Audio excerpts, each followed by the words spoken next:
Coming up on your favorite podcast, it's time to shoot the breeze. My buddy Derek is here. We're going to get into a bunch of different things. I don't even know what we're going to talk about at this point, but we'll come up with something. I'm sure it'll be very, very good and entertaining. Derek's always fun to get into when we're here. I want to talk to him about fantasy football. I feel bad for him. Took it on the chin. We'll get into that. And also chat with him about a couple other things that I kind of have on my mind. So we're shooting the breeze with Derek tonight. Kind of a variety show. Should be a lot of fun right before the holiday break. It's next on the pod.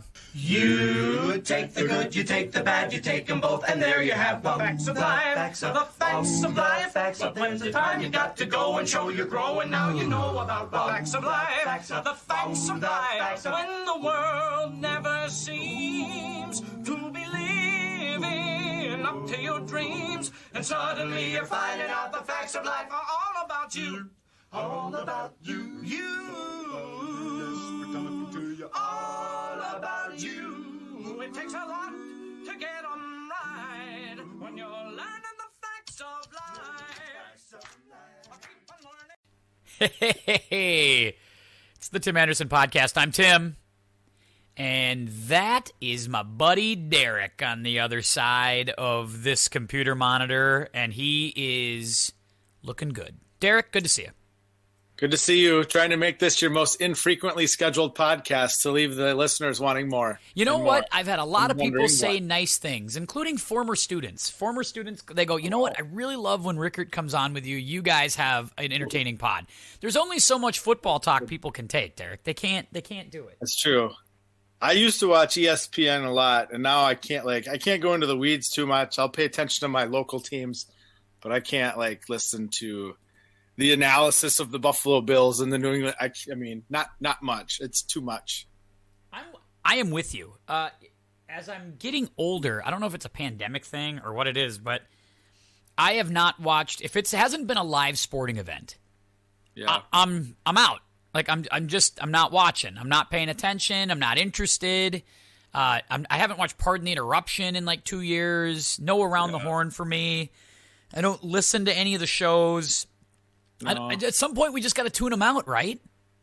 Well, I used to watch. I remember getting up from, I don't know, it was the summer before school, and there'd be those half-hour sports centers, and I'd watch the same one, two in a row, same one. And watch those highlights again. I just think part of it is that they've catered to the viewing taste of the younger audience. You get that key demo, and it's not in my viewing taste anymore. It's not for me. I don't feel like it. Did you feel like there was a moment? Is this the moment that it hit for you that you were out of the demo? You were in it for the longest time, and you were like, I'm in this demo, and now we're out of the demo officially. No, and I'm not, I don't know if there's a moment, and I'm not bitter at it. I don't want to be that person that, I don't know if we've talked about this before. Sorry, listeners, if I rehash things, I'm good at it because I don't know who I told what. But I'm the same. I just don't want to be that guy that does the back in my day, it was better. Because I'm sitting here But it's true, though. You can say it because it's true. It feels that way, but every generation in history has always said that. Back in my day, it was better. You know what? You young people in your cars, nope, it was horses and buggies is where it's at. We've talked about this. Yeah, I know we've probably done this, but you know what? Who cares? I'm going to continue to rehash this. No, I'm just going to say it's different. I'm not going to say, for me, I liked it better, but I'm not going to say it is better. No, it's a matter of personal taste. There is a point where it was just better. Sorry. There is just a point where, I get it. Can the folks in 1890 say it was better than 1880? Well, they can, but it's not really the case because nothing changed in those 10 years, right? Nothing changed. Well, there's still the people in the 1970s who say it was better than today, and I don't think that's true. Do you think anybody thinks the 1970s were better than the 1990s? Anybody think that really? People who are today 70, probably. Yeah, I guess the people who really you know what they throw at you too? I've noticed people who grew up in the 70s, there's they have a weird gut reaction whenever a Bob Seger song comes on. Have you noticed this? I swear to God, I watched when I was doing radio, I remember vividly, I'd go into the classic rock station and I'd do sports. And here comes Night Moves comes on, and the two DJs who I love dearly, they're good guys, they would just stop what they were doing. They would be grinding away on something, prepping, and then all of a sudden Night Moves comes on and they're like, oh man, 1976. Or whatever the hell that song came out. I don't know what year it came out. I remember I was sitting on the hood of my car with my gal at the time.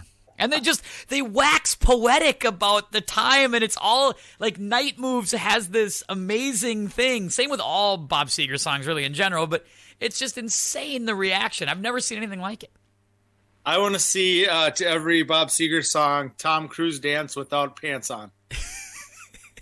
He only did it to one. Why can't he do it to all of them? Right? It doesn't work as well when he's doing it to Main Street as he is Old Town Rock and Roll. I don't know. It would be a different dance. It's a different dance. It's more of a slow dance. Yeah. And maybe the shirt's even longer, but, you know. Yeah, well, it'd probably have to be at this point. Yeah. Considering how short Tom Cruise is, do you think that was probably like a youth small? Like, what did they have him in for that? I wasn't even sure. Well, you know what they had to do, though? They had to switch the tag out and put, like, XLT in there. So Tom felt better. They didn't even. I bet you they weren't even making XLTs back in the day. Yeah, that's a new thing. That's probably right. Maybe it's probably they put like a large in there, you know, and then and then they put the tag in to make Tom feel better.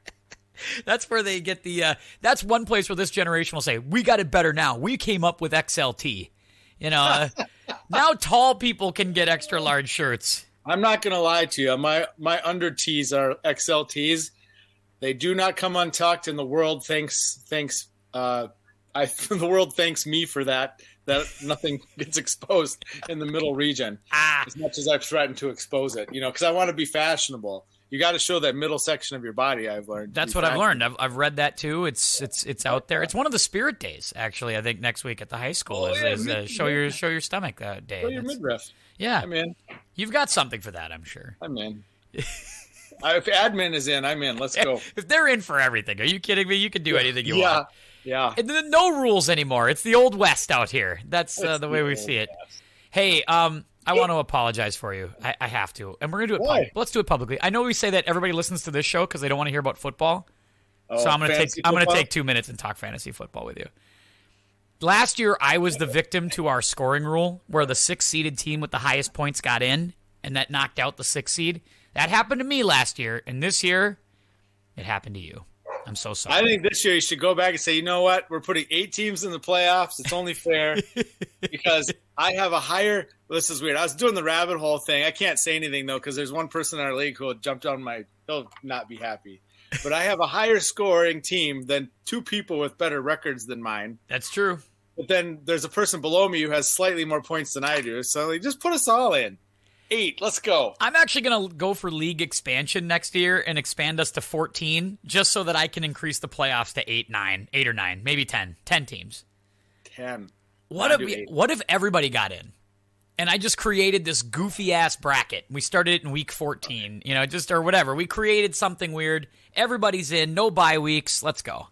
That's what I want to ask the local fantasy football show guys. I want to say, what do you think is better for a 10-team league, an 8-team playoff or a 16 playoff? Or a 14 playoff and just really cut it off. Oh, no. But you want to keep – it's weird, though, because you want to keep more people engaged longer. I don't think you want to do a 14 playoff. Well, that was the beauty of last night. There were 5 scenarios that could play themselves out last night, and it kept everybody engaged in a game that didn't really matter, which was kind of nice. I outmanaged myself last night. It's okay. I felt bad for you. I didn't even want to send you that text. I have to tell you, I was hurt. There was a part of me that was oh, Derek, no. I just look at the standings. It still says I'm tied for 5th. So there you go. I don't look at that bracket thing. You can throw that whole playoff thing out. Now what I'm going to do is my players that are no good and I don't need backup positions for anymore, I'm going to go on the waiver wire and pick up everyone's after. Because I don't feel guilty about it because we have a consolation bracket I got to play for. Yeah, there's nothing. Maybe we can invest in something. We play for the championship belt. That we have the fantasy league, and everybody. I know Derek wants to win that championship belt. I want to win that championship belt. It's kind of our whole life goal at this point. I think when you turn over 40, they become very small goals. That's the goal now, is to hold the belt for a while. For the predominant, all through high school and maybe college, I was in 1 fantasy league. When I became an adult, I've been in 2 ever since. And in my entire life, so I've been playing fantasy football since about 1991 when I was in 7th grade, and you did it out of the newspaper, and you were lucky in the school library where you got the newspaper because the first league I was in, you had to score yourself.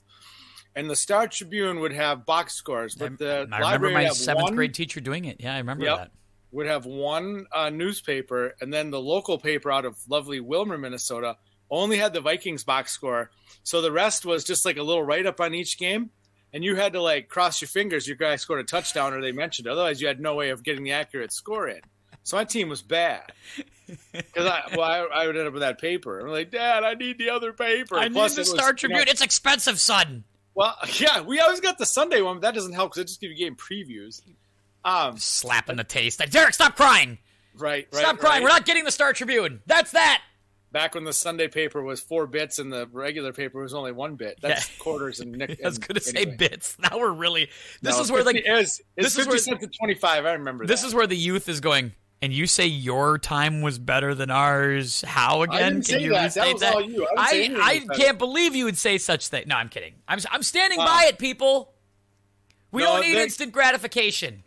And Tim, the first league I was in ever, one of my school friends ran it, and the points were 1 point per yard. So if a receiver got 100 yards, you got 100 points. Oh my god! And a touchdown was worth 30. Oh my god! That's the way he did it. We didn't have a lot to go on back then. So winning 5,000 to 4,048. Yeah, I think those would be in the hundos.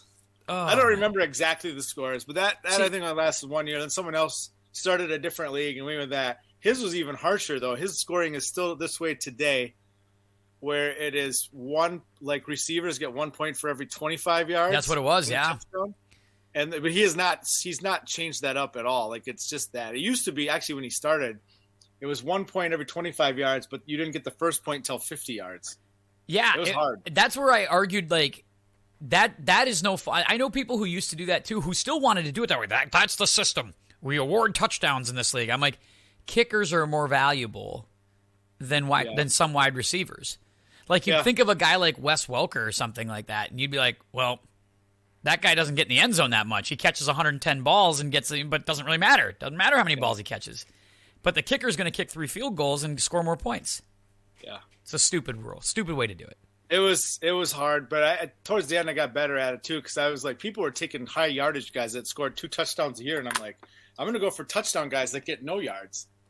And though that was a 16-team league too, so you had to get real creative.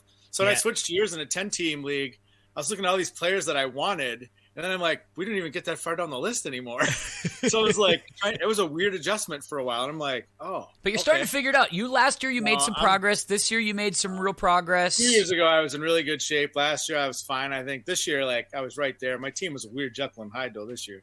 Yeah. 100-point week, 70-point week. You have to know. You got to know it broke my heart on the inside to text you last night. You got to know that. It hurt. Yes, it hurt. Damn it! I didn't want to do that. I was going to make it no matter what. I was okay if you would have beat me. In my other league, I'm in the playoffs. I'm okay. Well, I'm proud of you. I'm happy. I have 3 of the same players in that league too. It's kind of a hobby I get into.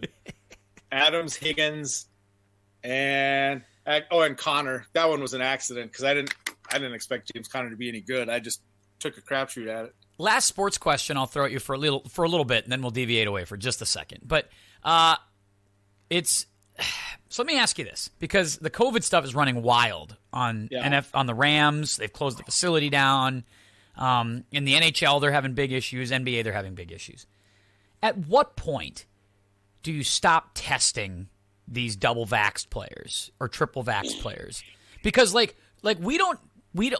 both vaxxed, obviously, and we encourage the vaxxing to happen, and the booster shots, whatever. I got mine coming soon. But we're not tested daily or weekly or anything like that. And I would just think at some point, like any other business, once you're vaxxed, they should stop testing you. Shouldn't that happen? Here's why this is hard. Like right now in my office, for example, I got 2 people. Well, you've seen my office. It's a tight quarters for as many people as we got in that room. It gets a little intense in there. A 2 claustrophobic person would not enjoy your office. 2, especially now that we put those doors on the cardboard doors. Yeah, no kidding. I'd feel like I was in some weird bunker. Yeah. No, we had 2 people in one of the cube tunnels are out sick. One has the symptoms of COVID, but in my head I'm like, he should test just in case. Here's where it's hard for me. I have my I think I told you this before. Sorry, I'm going to take this on a down note. You've been boosted 75 times. Like, you have stolen boosters from the... I got an uncle and an aunt who are both vaxxed. Yep. And I've got their son who refused to get vaxxed, who does have a couple health issues, but right now he's in the hospital. He is in a medically induced coma. Last night his lung collapsed, all with COVID. That's so terrible. And for all I know, he was around someone that was at some point I get it. It's his choice not to be vaxxed. Right. But if someone who is vaxxed is carrying it and we're still, I'm kind of like, let's finish this season out. And then maybe next year we go way more back to normal. Cause then we'll have maybe more information and more treatments and more medicines and stuff for this disease. That's going to be with us sadly forever, most likely now. So you're right. This generation's way better than when we lived. We win. Ha! Yeah, No. You're right. We did skip the plague, so that was good. We skipped the plague, exactly. We missed that one, and thank you. Leprosy. What else? At least we got to do this pod, which is nice. It's true. This is a good time for us to hang out. So, well, yeah. For those reasons, I guess I don't know enough to say what should or shouldn't happen. I appreciate that they're being extra precautious right now. I can't say the words I'm looking for. I don't think they want to be liable also for accidentally getting someone sick they're not thinking about too. I think is an issue with it too. So clear. But it does put, now that we're into I'm not talking about it just from a fantasy football perspective here, but it does put, it's weird. It does put people in a quandary, right? Leagues, it puts teams, it puts seasons and season ticket holders and fantasy football owners, sure. It does put a little bit of a quandary on those things, right? Yeah. Because we're getting into the nitty gritty of a season and teams are going to be adversely affected. Yeah. So no, I agree. Yeah. I agree with you. I don't know that there's an easy answer to the question. No, I don't know if there is either. I agree. I just thought I'd throw it at you. The last time there was a pandemic of this size, there wasn't sports leagues like this. Like, 1918, we didn't have there was baseball, but that's really it. And they have those photos too, which are really weird, from baseball back then, of just a whole stadium of people wearing masks and three-piece suits. Because people wore three-piece suits to baseball games. I don't understand that. They went on to wear three-piece suits on airplane rides, thinking, and I'm like, why? What is happening? I agree. Videos too, right? Yeah, I have seen those. Like, people let's get dressed up. We got to get on the plane in a little while. It's like, we got to let everyone know we look good. What is this all about? Yeah. But they're dressed up at the baseball game.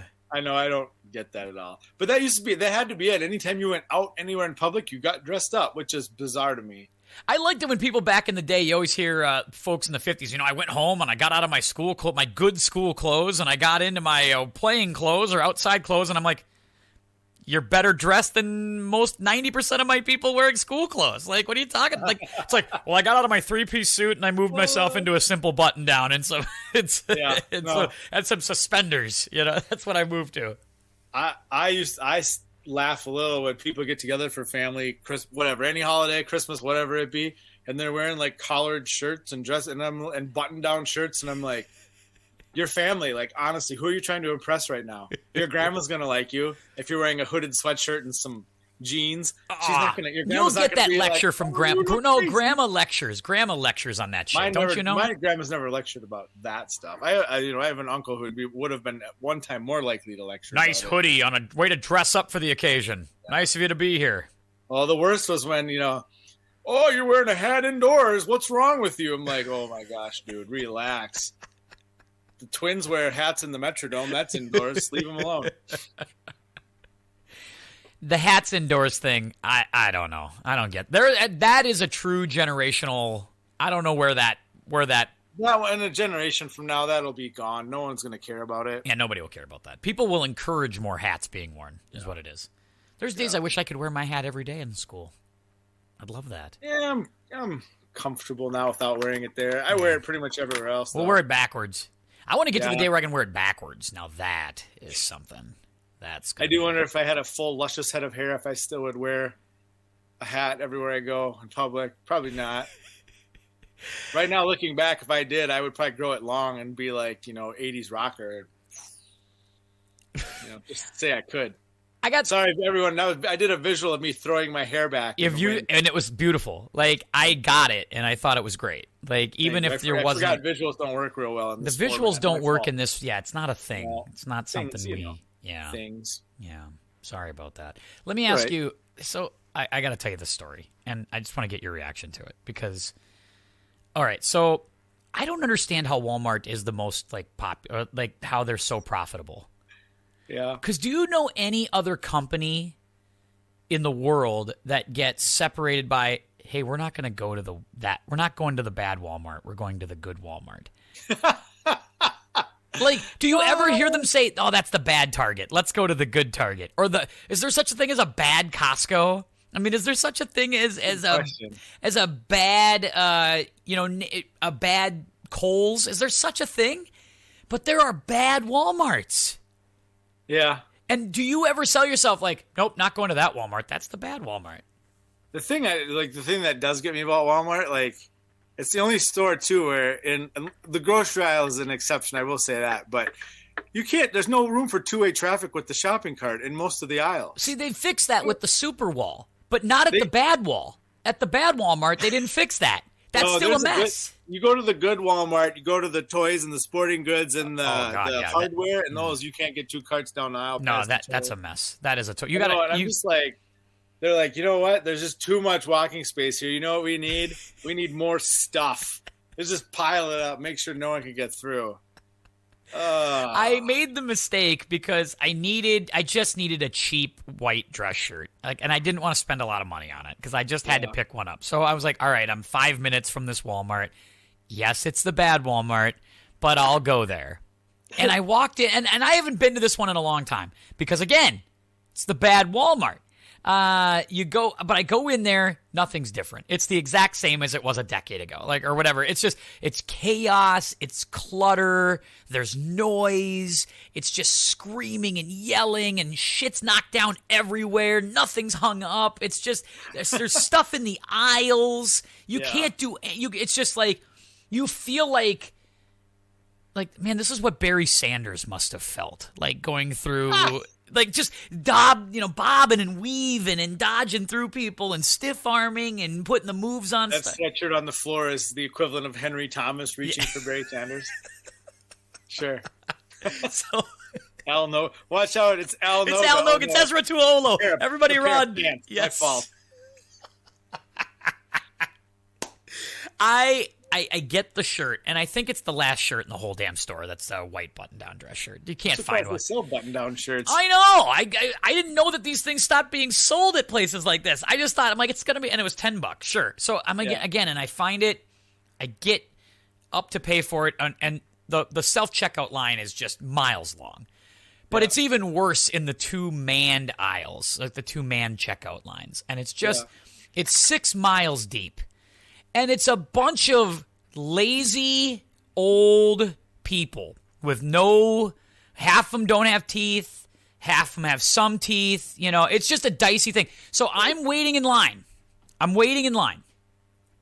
And all of a sudden behind me, I hear commotion. Come on! We've got places to be! Open up the lines! You're holding us hostage here! I turn around, and it's these just old sweat. And it was the stereotypical Walmart shopper. Sure. Stereotypical sweatpants. In the photos. Kind of, like a ripped shirt. And then the husband's got the trucker's hat on, and I'm sure the T-shirt was Lynyrd Skynyrd. I'm trying to figure out if it was Lynyrd Skynyrd or if it was like Motley Crue. Maybe it was a generation later than Lynyrd Skynyrd. I'm not familiar. But they're just sitting there irate, and they're yelling at the top of their lungs, and they're yelling at the 3 workers that are working the counters. And I turn around, and I've never done this before, Derek. I swear to God, because I never wanted to be this person.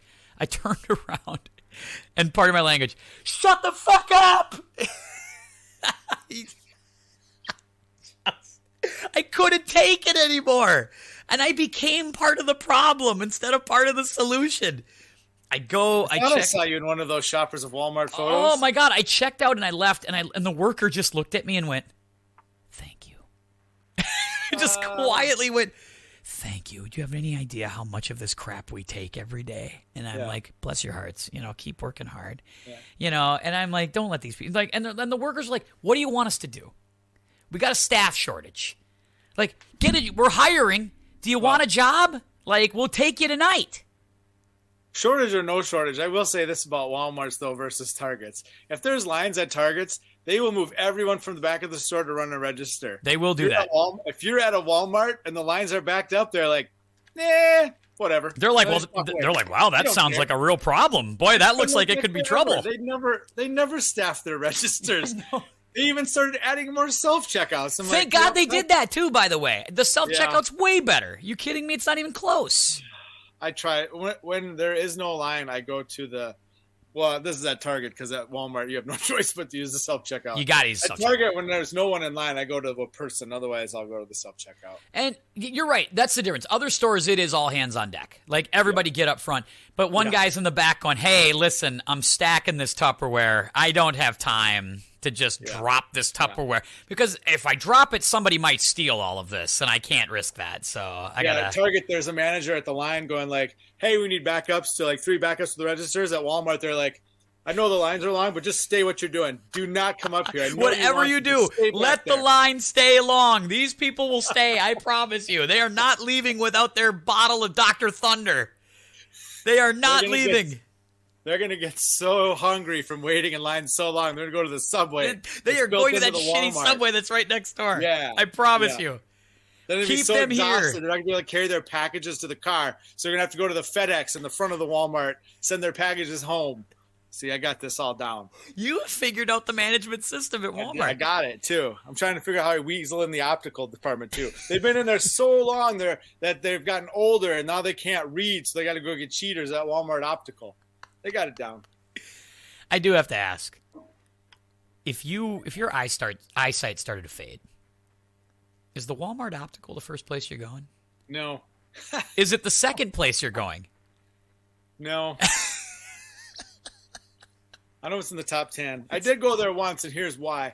I was like a week away from getting LASIK surgery, and I couldn't wear contact lenses because you have to go 2 weeks without.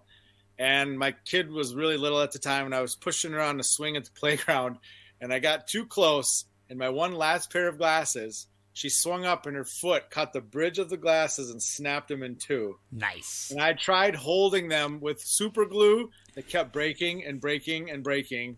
So I was like, I went to Walmart, and I said, here's my prescription. I need the absolute cheapest glasses you have because I only need them for like 5 days. So they were only like 30-some bucks, which I was in shock with that. And I got plastic lenses. So instead of getting fancy, nice lenses, I got plastic lenses that were probably like as thick as... Did you keep those glasses just as sort of like a keepsake? I was going to donate them back to charity, like, for people that need glasses, and I lost them. I don't know where I put them. Like, then they're like, sorry, sir, the only person who could use these glasses is Ray Charles, and he's dead and blind, and he doesn't have room for that. Nobody else has eyesight this poor. I don't think you know how glasses work there, Mr. Anderson. Anyway, what? No. I don't wear them, but they also, but I didn't know you had poor eye. I didn't know you did LASIK. Yeah, I have LASIK. Really? Yeah. Didn't know that about you. Yeah. I can't picture you with glasses. I think you'd be. It's a weird look. I'm trying to remember. I don't remember when we met. I don't remember if I wore glasses when we met or not. I don't remember when you started at. When did you start working at the same place I worked? 2014, 15. But I didn't work with you that first year. I don't think. No. We tried to stay as far away from each other as we could. Yeah. We saw each other as competition. And then at lunch that first year, you and Comer and Nene were like, didn't want me at your table. That is so ridiculous. You and your sob stories. I can't have it. It's such. God, you drive me crazy with that shit. Stop it. Stop. What? So ridiculous. It's all right. Hey, did you notice? I was thinking of you the other night too. Did you notice that they did another one of them live studio audience bits, and it was Facts of Life and Different Strokes? About time. Did you record it? Yeah. Yeah. Well, I had no choice because I couldn't watch it live, which also bummed me out. Your gal Lisa Welch or whatever came out and sang the theme song. Yeah, she looked. Well, this is kind of funny too. She looked good. I ain't gonna say nothing. She didn't age she's aged well. She didn't look like she's aged much. No, but she's 56 years old. And I was talking with my wife. We were laughing a little bit. Like Jennifer Aniston, who played the part that she played, is 52. I'm like, Could have just had Lisa Welch come back and play herself again, play that character. I'm sure I get why they didn't, but it would have been Lisa possible. Welch doesn't move the needle, maybe. Tell you, Kim Fields looks good too. Jennifer Aniston's a huge Tootie name. looks great. Holy Did you cow. watch it? I watched a little bit of it. I did. I watched a little bit of it. Kevin Hart as Arnold was funny enough. I appreciated that, but he was great. He really was.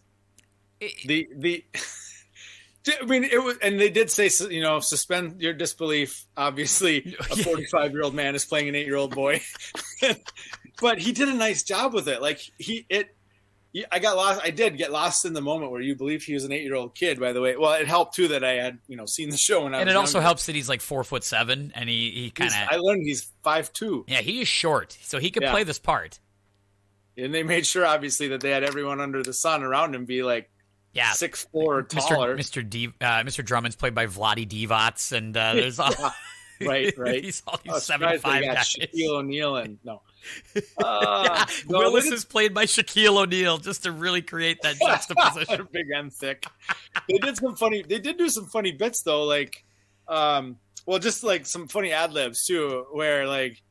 Hey, Arnold, you're 8, but you look like you're 45. There was a couple little funny throw-ins into the script. I was like, that was smart. I thought that to do that, to point it out. And the fact that it was live, too, kind of, I don't know, adds to the fun of it. Remind me with these. These are actual episodes for the most part, right? These were like original from the show. Like they didn't write a new one or adapt a new one. Like they wrote an original. Original scripts. I watched all of them because I was fascinated by the concept. Something you don't think about, but like, how many of these scripts from how many shows that have been written for however long has been written by a writer with some talent or writers with talent?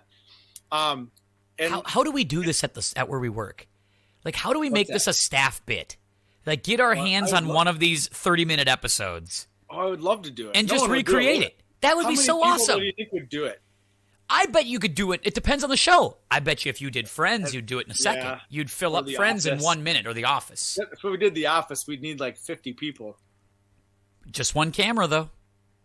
Except then you'd have to film everything like 15 times. That's true. Oh, that'd be a mess.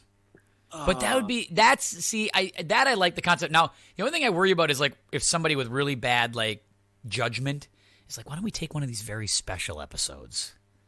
Like maybe the one where they discover drugs for the first time and we're like, different strokes in the drugs. Now we can't go back to that. No. They did a nice job. They did it on purpose this time where they chose to do just like fun episodes instead of, because the first time they did this live in front of studios, they did some with social commentary from the 70s that actually fits still today. And I was from All in the Family and the Jeffersons, and then later with another All in the Family and Good Times. And I was like, both done well. And then this time they said, because, the world needs just a laugh and a break. They decided to do one more frivolous. Although the first one that Facts of Life one did involve a little bit of bullying, even though it was done in a fun. I mean, the characters around the storyline had fun with what their parts were, which was really enjoyable. The attention to detail to make the sets look almost identical. That one channel that's playing Facts of Life on a round every day. And you're watching repeatedly, daily? I get about 20 minutes into an episode a day when I go from work, if I can watch one. But tomorrow, that episode that they redid is on. So I hit record on it so I can go back and look at it and then watch. I want to watch them again. See how they lined up? See if they did it exactly right? So what are the next shows? Which again is dumb. I could do it at any time because I do have the complete set of Facts of Life on DVD. That's true. Put that into the machine, that's work. Well, that's work. That takes time. Who has time for that? Yeah. What do you want to see next? Like what episodes, what shows would you want to see next on that? Besides another Facts of Life and Different Strokes. I honestly would love that one more time because those casts were fun and they had fun with the stuff. What else would I like to see?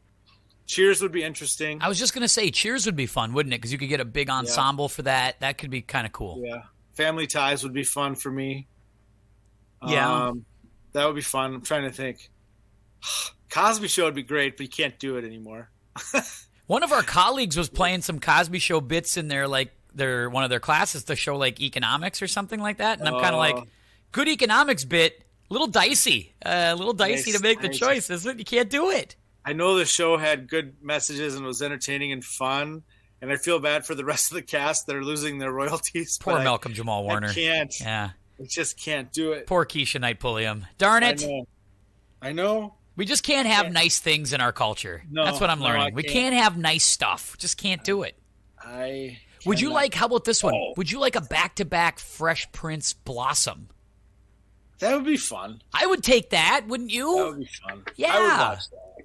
You know what else I would like? What's too? that? This is really old, and none of our listeners will probably know the Sanford and Son. That would be fun for me. I love that show. I love that show. Chico and the Man, too. You want us to work that in there as well? I've never seen an episode of that. Neither have I. I couldn't tell you one thing about Chico and the Man. No, I know like a little bit about it, but I know it ended shortly. It didn't end well because of the Freddie Prinze had some not good mental health. So maybe So there we go. A Fresh Prince Blossom. Another Elf. What about Elf? Elf. Yes, Kevin Hart can play Elf. That would be almost hard to do, though. You'd have to have someone in a costume for this. I didn't realize that till this year that Elf thing was like an animatronic thing, and to film it was like a pain in the butt. Yeah, I read it took that. Twice as long to film an episode as a regular show. That the actors just, by the time it was over, they just were like, "I'm out. I can't stand it anymore." Yeah, I was surprised to learn that. I was like, "Wow, it was that bad? It was that bad?" Like you wouldn't take that mailbox money? You're like, "No, I'm running. I'm getting out of here. I'll do guest spots on Miami Vice the rest of the time. I don't need to do this." Yeah. Think about how awful that would be. Oh, Jesus. I feel so bad. I like that. I like that idea. What if they redo a drama sometime, like an episode of Hill Street Blues or they go ER? Nice. An episode of ER. How good would that be? Unless they added some tongue-in-cheek humor, I don't know if it would work. I don't know. I'd pay to watch Kevin Hart be Dr. Ross. What if they went back and did an old Monkees episode, and then they had to have like 4 current actors like pretend they were in a band? That's not bad. I think, maybe that's just it. They got to go further back. They can't come closer to us. They got to go back further. Yeah. So they're doing like the Brady Bunch. That's doable. Or they're doing the Partridge Family. Sure.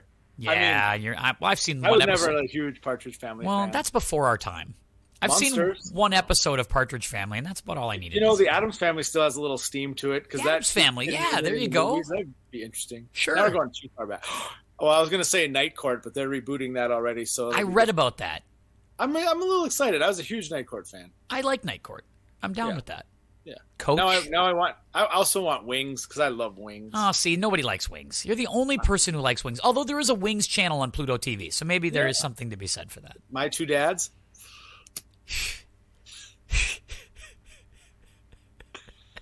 My Two Dads. Nobody knows that show. I don't know if it would work. Nobody knows it. Nobody. I don't think you could. I think it'd be confusing. The plotline would be confusing now, probably. But. Can we get a night of failed pilots? Like they run out pilots that or shows that got canceled after like 4 episodes. We run the pilot back out and see what happens. Off TV show. Yeah, we run that out there. I think that'd be great. Jennifer Aniston, starring Jennifer Aniston.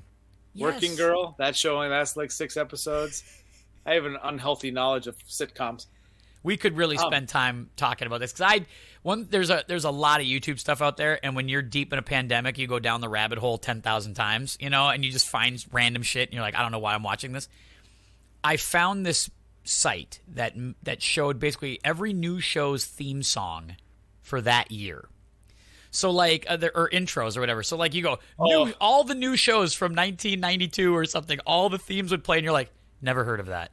Yeah. Never heard of that. Yeah. Never heard of that. Glenn Fry was in a show? Never heard of that. And you're no idea Glenn Fry was in a show. It lasted like 2 episodes. I don't know, but you're looking at all these shows and you're like, I've never heard of any of these. But look at all these actors that are in these shows that failed, that went on to do huge things. It's incredible. So this is pandemic life, people. Like this is what happens when you're 40 and you got nothing to do. And you have no kids. It's just YouTube. That's all you got. Even when I had kids, it was safe watching to watch, like I told you before, rounds and rounds of Facts of Life and Different Strokes. Did it keep? Yeah, it keeps your heart in the right place. Yeah. I was really thrilled because I just finished I did finish The Sopranos, and I know you need to start it. And I have not watched it, so it's got me thinking about my television Mount Rushmore. I don't know if you've given this thought. No. Both from a TV show perspective and from I think we should do this. I don't know if we want to do it tonight, but we should do this. A TV show character Mount Rushmore, both comedy and drama. Because I almost feel like you can't count the two. Yeah. And then I don't remember it now because I'm getting old, but I had an unsung hero of a TV show, Mount Rushmore, and now I think I only remember 2 of the characters. So you only got Washington and Lincoln on there? You've forgotten all about Jefferson and Roosevelt? Yeah. Well, Roosevelt's kind of tucked in the corner. It's easy to forget something. Yeah, that's the 4th one to me. I feel like you throw the 4th guy into the Roosevelt slot. That's clearly not number 1 if they're in the Roosevelt slot. You get on the mount because you were friends with the sculptor. I mean, that's easy. Pretty much it. That's why I become friends with every sculptor I meet. You never know. You just never know. You never know if you're going to be on a mountain. I love you're building a mountain with nondescript school teachers? Oh, can I get on that one? Let's get there. That'd be great. I think about, right now, after watching it, I love Tony Soprano. I think he'd be on my Mount Rushmore. But then I'm like, who else would be? And the only one I have set in stone, I have 2 if I did it. So it's Soprano and Hawkeye Pierce. I don't know who else I'd add. Like maybe Al Bundy? Bundy. Sam Malone. Sam Malone. Man. Then if you go to dramas, you got to consider Rick Grimes, Walking Dead, or Don Draper. I've never watched a Walking Dead. How about Mad Men? Don Draper. I never watched. That's never tickled my fancy either. I've never watched Mad Men. So let me put on my Derek lens. Hang on. So you got Sergeant Rick Hunter, Michael Knight. You have Michael Knight. Michael Knight. That show is. I love that show as a kid. I tried watching reruns of that this last spring and summer. It is so bad. Sheriff Roscoe P. Coltrane. He was the driving force behind that show. No question. The rest of it's kind of bad, actually, too. It's actually, I love that show. I don't know why. What else? Cool. What else could I throw at you? Yeah, if this was not sitcom, so I'm just staying strictly dramas here. We're gonna go. I don't know if I consider the Dukes of Hazzard a drama. I'm going with it. It's a 1 hour long. There's serious, 1 hour long. Serious stuff happened on that show. Very serious stuff. Lots of real serious crimes are being committed on that show. No question about it. So therefore, I can't use Coy and Vance as characters for you as favorite characters ever. Yeah, anyway, I hold no grudges against Coy and Vance. Michael Knight. I'm gonna give you. So yeah, I'll definitely give you Roscoe P. Coltrane. I'll give you that. Who did Johnny Depp play in 21 Jump Street? You want the? I don't know the character's name. I barely watched that show either. Man, hour-long dramas. I did watch Hunter for a while. The A-Team. B.A. Baracus or Hannibal Smith. I like B.A. Baracus. Hannibal was cool. Hannibal's sweet. Yeah, Hannibal's awesome. Probably was, when I was a kid, he was probably the most entertaining because he was tough and then fun in a way. Smart, too. Hannibal had the cigar. I love it when a plan comes together. That was cool. If it was TV shows, it would just be all 4 members of the Facts of Life. What about the Fall Guy? Well, how could I forget the Fall Guy? Exactly. Oh, I forget everything. I'm sorry. So we've probably lost half our viewers. Yeah, you think about this. So you give this thought. You give this thought. TV show Mount Rushmore. Or character Mount Rushmore for the next pod, and we'll talk about that. Well, that's easy. Character Mount Rushmore. Tootie, Joe, Blair.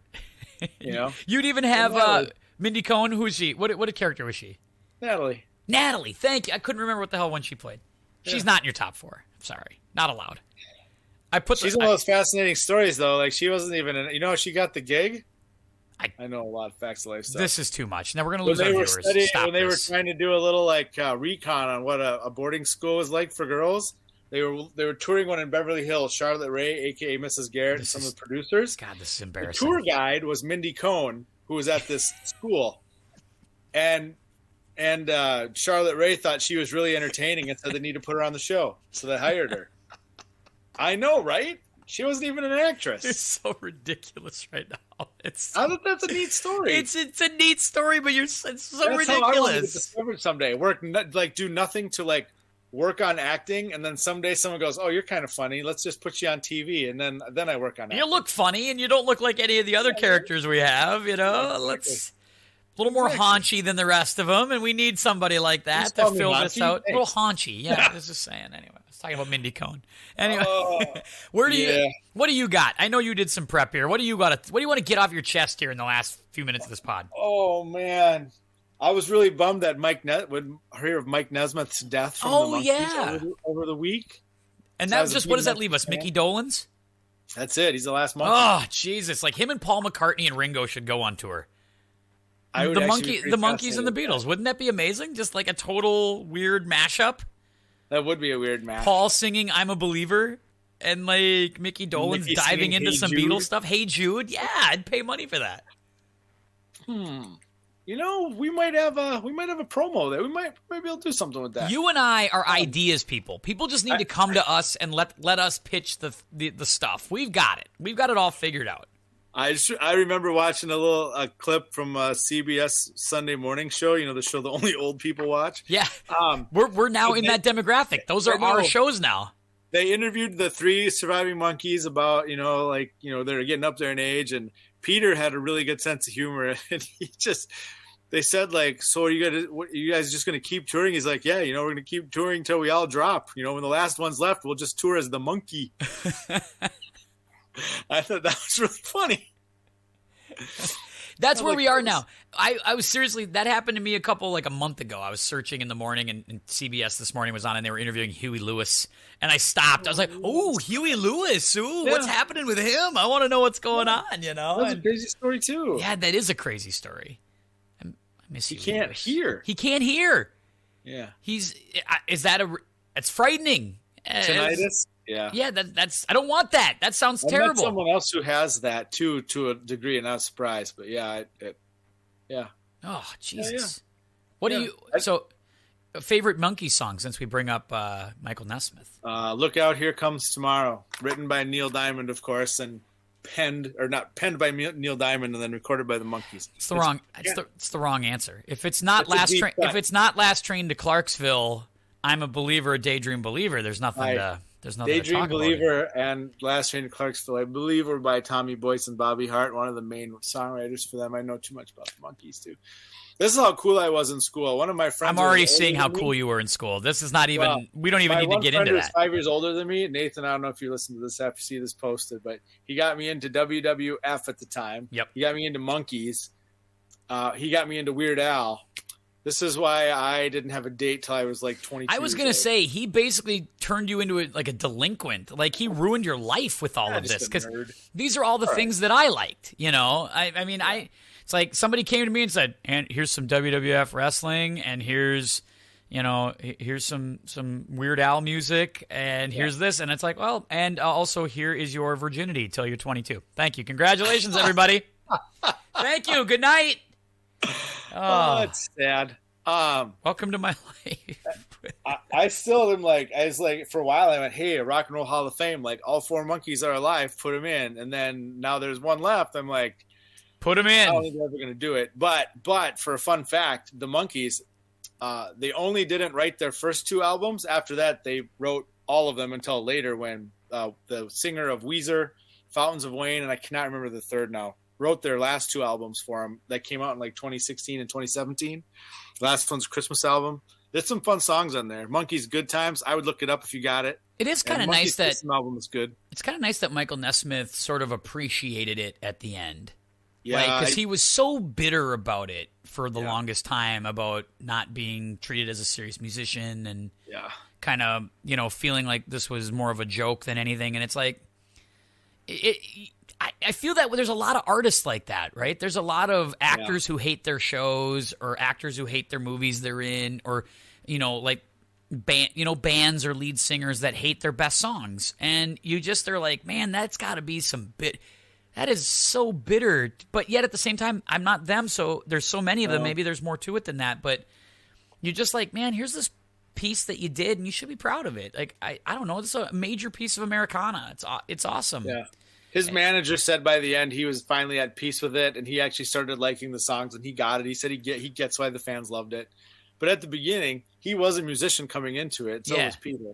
And all they really wanted to do, they knew the songs were written for them. They wanted to play on them. They're like, it's us. We'll just play the instruments. They showed up at the first session, Peter and Mike, and they just had them lay down the vocals, and they had studio musicians. And they were like, when do we play? You don't. And they're like, what? And then I remember the producer, Don Kirshner, in an interview said that Mike Nesmith on the first 2 albums has 2 songs that he wrote on both of them because they did that to shut him up. Yeah. Because he kept causing a problem in the studio, like, let us play, and they wouldn't let him play. At all. It's so that you just feel, I don't know. I'm just, like I said, I'm glad he got a chance to not be bitter about that. You don't want to take that with you. You know what I mean? It's good that he got a chance to acknowledge it and have fun with it. But yeah. My gosh. Couldn't imagine, like, looking back going, I hate everything I did for 25 years. Like, I can't stand it. It's horrible. I would hate that feeling. You know the liquid paper story, right? That still fascinates the heck out of me. What's that? His mom, Mike Nesmith's mom, invented liquid paper. What? So when she died in like 1982, he inherited like a ginormous fortune. What? He didn't need really? Yeah, he didn't need to tour with them. Like when they went out on the tour, he inherited her business, and he's like, I'm running this business now. No, he inherited a fortune from his mom.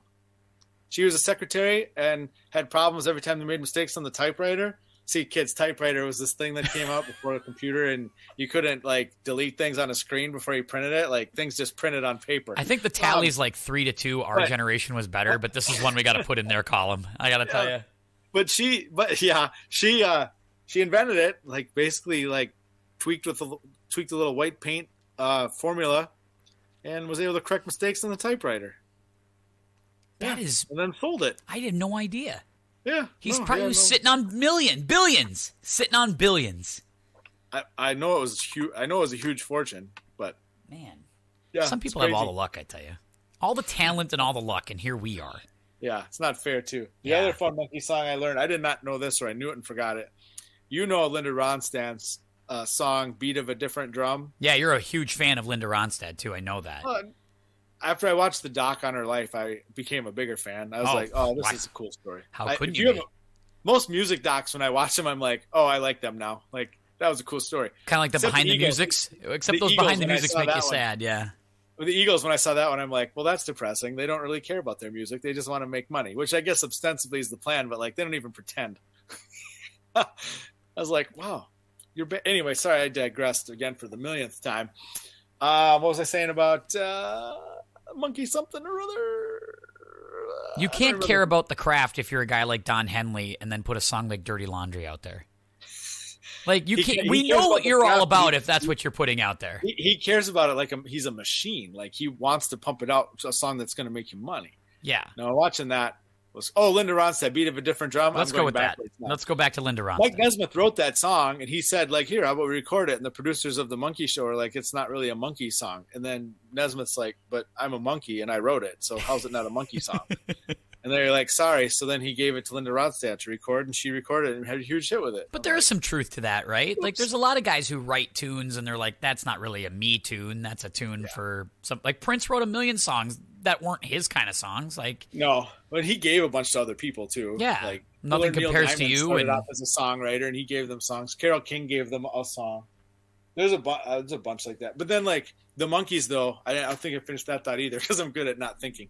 There you go. The Monkees wrote more of their catalog than Elvis Presley wrote of his catalog. Well, Elvis Presley's an overrated hack. I disagree with that. Now I'm going to come right out and say that guy sucks.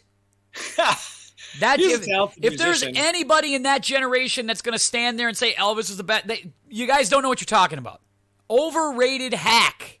But he was dependent on songwriters. Other people wrote songs for him. He did not write. A lot of guys are like that.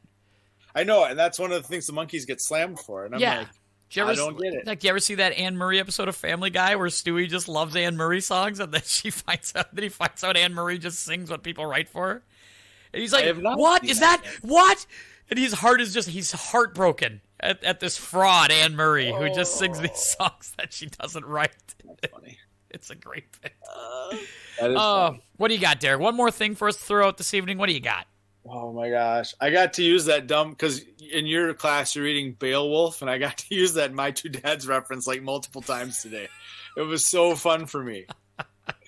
I just remember Nicole, the character, moping around, talking to her two dads about hating this one assignment and not doing well on it. And she says, the teacher's going to punish me by making me read Beowulf. So then when the one dad, Joey, the fun dad, talking to the teacher, and he's like, what can she do? What can she do? And then he gets into a fight with the teacher. Now he thinks she's going to be punished by having to read Beowulf.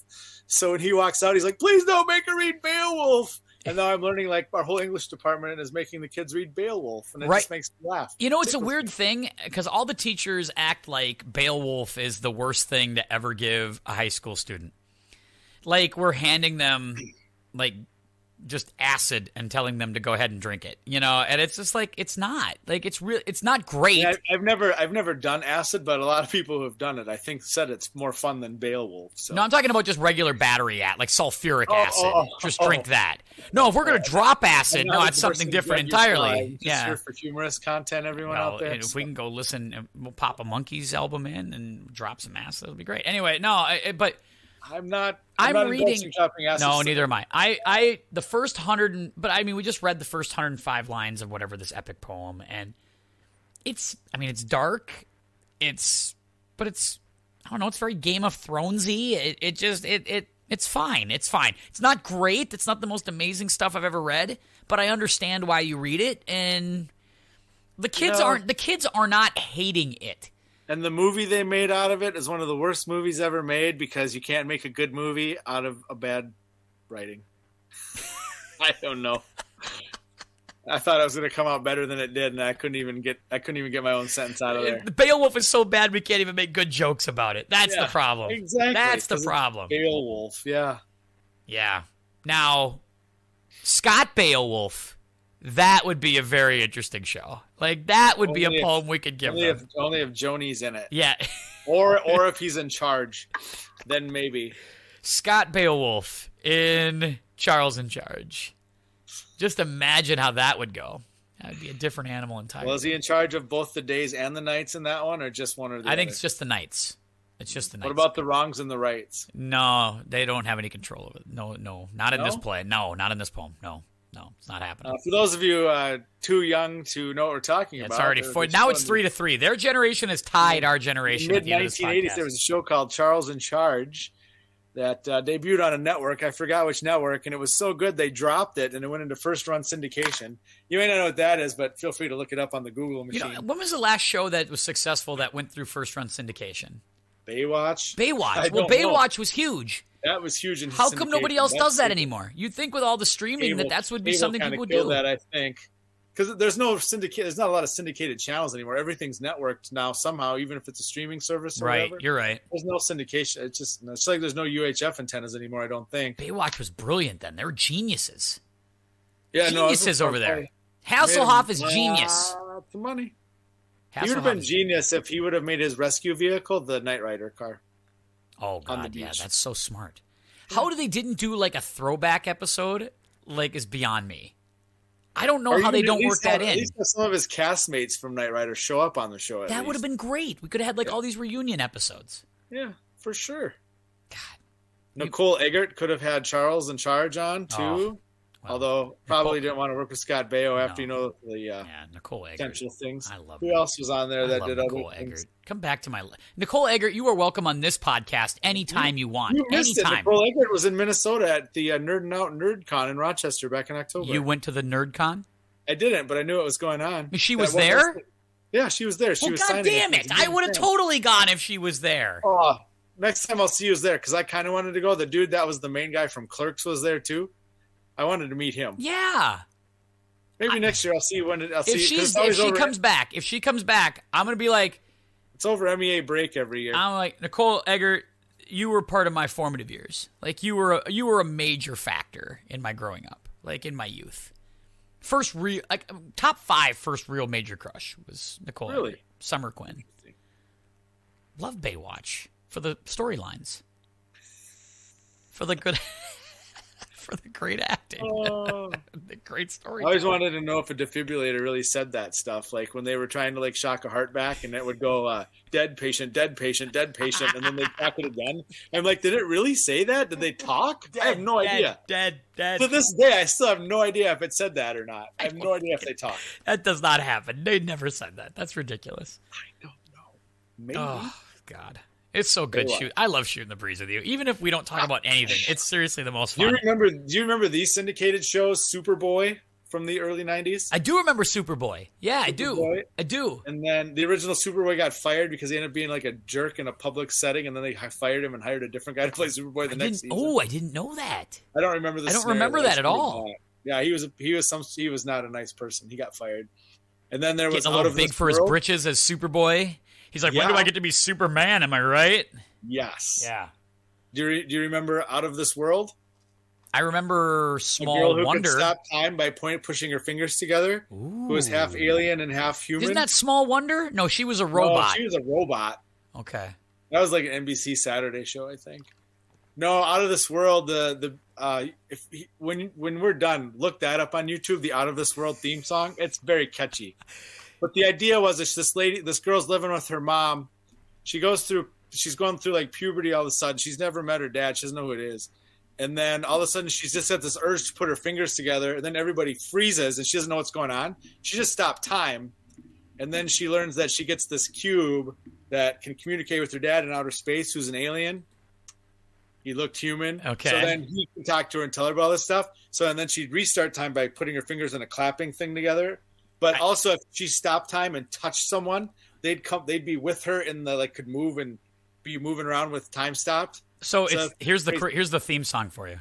Just let's see if it plays. Oh, we got an ad. Damn it! I hate when we get ads. All right, we got to get through the ad. Hang on. I love ads. that show. I got to go to the ads. Here we go. Here's the theme song. I don't know if I saw the last episode. Let's see how this plays. First aired September 19th. All right. What on earth is this? Jesus. I can't hear it. You can't hear it? No, can you hear it? I can hear it. Okay, maybe your listeners can Oh, hear it. normally you should be able to hear this if it's coming through the TV for you. So you can't hear this? I hear you just fine. I cannot hear that. No. Oh, well, let's hope that shows up on the thing because normally it does. Normally it plays in my listeners and everybody can hear it. Hopefully they don't. But man, that's very 80s looking. It is. It's very 80s looking. And it probably would look cheesy looking at it now, but I used to like that show a lot. Again, maybe the youth are onto something. It's one of those things when you're a ute, you go watch those things. You know? Oh, I love it. This was great. I love shooting the breeze with you, Derek. It's so much fun. It's like some of the best hour. It's the best hour I get every 3 weeks. We got to do it more. We got to get you on a little bit more. Right. We got to we'll do a little Mount Rushmore next time. It'll be fun. I got 2 kids running around the house. That's a lot. At least you're not pouring them chocolate milk by the gallon this time like you did last time. That got out of control. Well, that was insane. My wife's home now, so that makes it a little easier. And then what else is going on? I start my grad class in January. Oh. It's a lot of... You're a busy man right now. Yeah, we'll see how it goes. Yeah, we'll work it out. Maybe we'll get you through the holiday. You got the holiday coming up next week. Get you through that. We'll get you back on the pod. We'll shoot the breeze again. Yeah. And you can give me all the breakdown of your family dynamics at the holidays. I can't wait to hear that on the pod. Well, my first Christmas we were supposed to do this weekend with my in-laws, and the host, my brother-in-law, tested positive for COVID, so that one's off. We're not going up there. We don't know what we're doing this weekend yet, if other people will come here or what. Or if we skip it, then who knows. But my brother and sister-in-law are coming in from California next week for a little Christmas, and then bringing the Hollywood paraphernalia and things like that with them. It's usually a gift, Great. Good gift. Great question. Every autograph, I'm like, hey, you've worked with that guy. Do you think you could get me his autograph? Because that'd be really cool. Oh yeah, I think I can, and then I don't get any. Well, I feel bad too because they're more like work colleagues, and I don't, it's not. It'd be probably weird, but I'm like, it'd be really cool. Well, let me know if he goes and sees Nicole Eggert sometime. No, and then get Nicole on the pod. We got to get her on. We could probably pull that off too. I think we could. I bet you if I tweeted at Nicole Eggert, I bet you she'd come on this pod. There's no money in it for her, but if she just wants to be talked about how great she is for an hour, we'd do that. Even if she's not great anymore. She hasn't been on anything in 20 years. Who cares though? If we could find someone that would get enough of their fans to add to the listening audience, maybe we could have them bring their own sponsor on quick and get paid that way. By the way, also for our wrestling fans out there, that me and Derek are huge wrestling fans. If anybody knows the O.D.B's food truck, get O.D.B on this podcast so she can talk about her food truck in St. Cloud. We would love to have O.D.B. Derek and I would talk to O.D.B. What? I don't think she would come on a podcast with me. Oh, you hate her? She likes me. She doesn't like you? Don't think so. What? Oh, you got to tell me why the O.D.B doesn't like you. Like 3 times now. I don't think she cares for me. My old coworker, who she doesn't work with me anymore, but she was O.D.B's roommate at St. Cloud State. There was 8 girls that lived in a house, and she said that O.D.B, her real name is Cressa. Yeah. She wanted to be a wrestler forever. It was always talk about it and train and everything. And then she was with TNA when they were in Rochester. total nonstop action. Get your minds out of the gutter, everyone. Yep, thank you. Anyway, and then she hung out with us after the show, and that was kind of cool. And I don't know. I didn't think I acted anything crazy or anything. I was just like hanging out, talking with her and whatever. And then she came to school once to talk to some of the kids that I work with in the special ed setting in a class. And I asked a couple questions because it's kind of press conference style. The kids got to ask questions. I asked a couple questions. And then she signed a picture for me. And then she's seen me. She also knows my friend Kevin, who when we went and saw Mick Foley's stand-up act at Mall of America, she was Mick's special guest. So Kevin went up and said hi to her and talked to her a little bit. I could tell then she wanted nothing to do with me. And then she remembered me, and she was like standoffish about it. So, and then I saw her at her food truck meet and greet at the. Well, you're seeing her too much. I just want her on the podcast. Well, it's not happenstance. And I've got connections to do it possibly, but I don't think she'll come on if it's me asking. No, I'll have to work on that. I'll figure it out. I'll grease the wheel. We'll get her on. And also, yeah, I'm firm that I've been saying this for a year. Molly Holly's welcome on this show too. Anytime we can get Molly Holly on this show. Oh, she's really nice. I'd get Molly Holly on. She could have 2 hours. Yeah, I've already told you I've probably fanned out with her too much already too. You're burning all my bridges with all of these former wrestlers. You're killing me with all of this. Yeah, she might not remember. Maybe if I can we put a wig on. Let's get a wig on you. If I can get that wrestling show at school in the spring, who knows? Maybe we can get somebody. Maybe so. Then we can have a little fun around here. Yeah, but that's way in the early planning stages. Don't know if it's happening yet or not. All right, we'll keep an eye out for it. Thanks for listening, everybody. We appreciate you. You can find us on Apple Podcasts, Spotify, wherever you get your podcasts. You can send me an email, timpodcast1@yahoo.com, and also you can find us on Instagram, Mr. Tim Anderson and Tim Anderson Pod on Twitter. So all those places, and you can find Rickert everywhere on Twitter.